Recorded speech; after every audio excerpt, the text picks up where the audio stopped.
Today's episode of FilmRiot is brought to you by Full Sail University. I don't want to wait for this night to be over. Why? I don't remember the rest of the lyrics. What?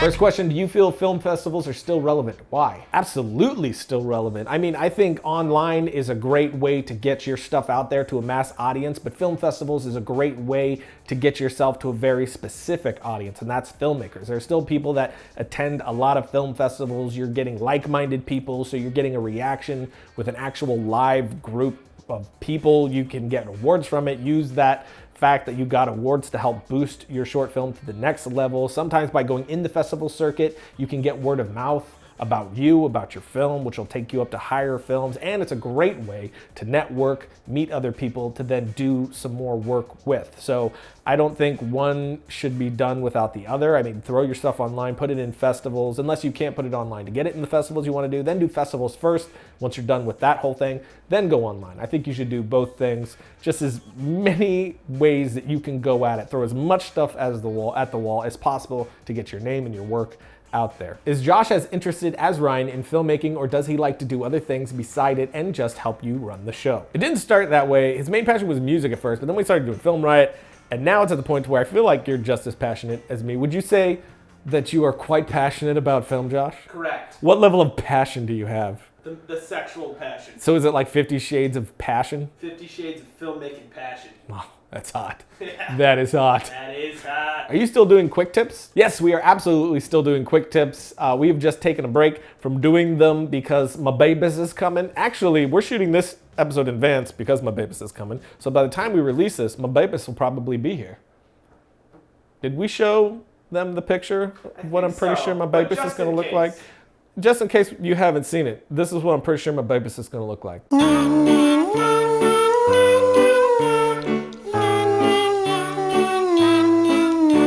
That's the beautiful babies.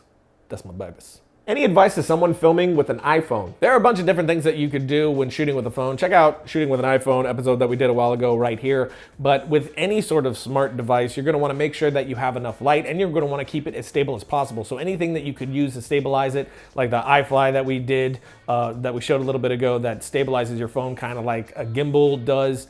Anything to take that shake out of the phone is gonna help you a lot. Also, make sure that you use an app like Filmic Pro, which is for the iPhone. I'm not sure if it's on the Android. It might be, but if it isn't, I'm sure there's an equivalent type app for the Android. Basically, it just helps pull the best image out of your phone as possible and gives you more options to help shape your image. So those three things: stabilize it, make sure you have enough light, and use an app that's going to help get the best image possible. And you can pull some pretty great stuff out of smartphones nowadays. Adobe Premiere or Final Cut Pro? For me, it's Adobe Premiere 100%. Ever since Final Cut made that switch over to 10, they just lost me completely. I prefer Adobe way over Final Cut now. Of course, it's a lot personal preference, but for me, the way Adobe works, even with the dynamic linking between the software, sending things from Premiere to After Effects, Premiere to Audition and back, is just a huge time saver. And the way it all just works together is really beneficial for the way that I do things and even just film in general. For the most part,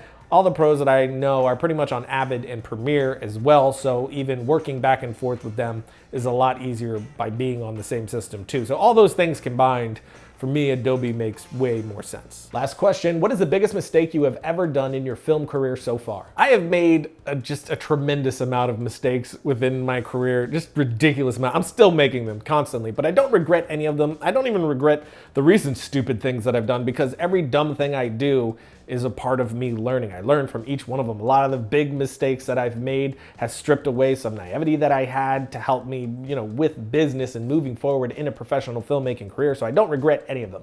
I wouldn't take any of them back. I wouldn't want to relive a lot of them, but I wouldn't take any of them back. But as far as the biggest one, I would say it's something that I've done several times, and that's not getting all the paperwork, meaning contracts, written permission, anything like that.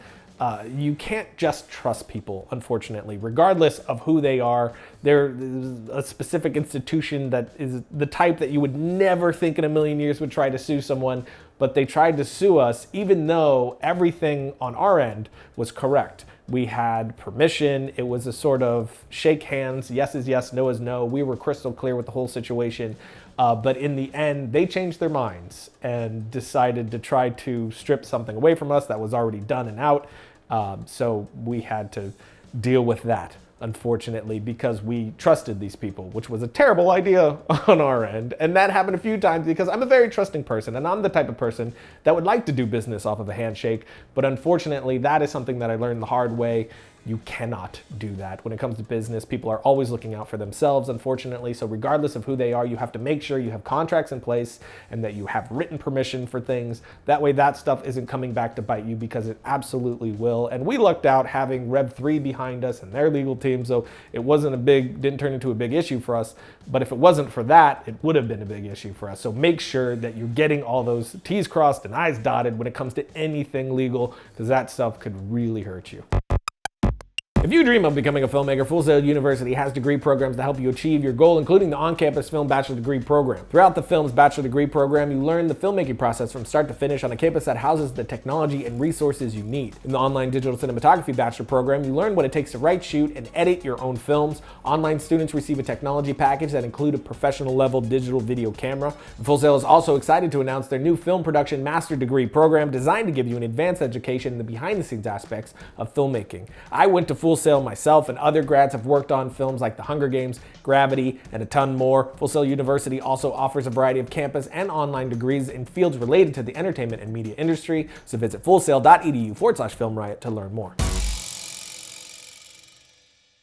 So that's it for today, which means it's time for my suggestion of the week. This one is called The Secret of Hitchcock's Notorious Kiss, and it's an interview with him on what went into putting this scene together, the inspiration behind it, and why he did it the way he did it. And I just thought it was a very interesting watch, so definitely check that out. And until next time, don't forget to write, shoot, edit, repeat.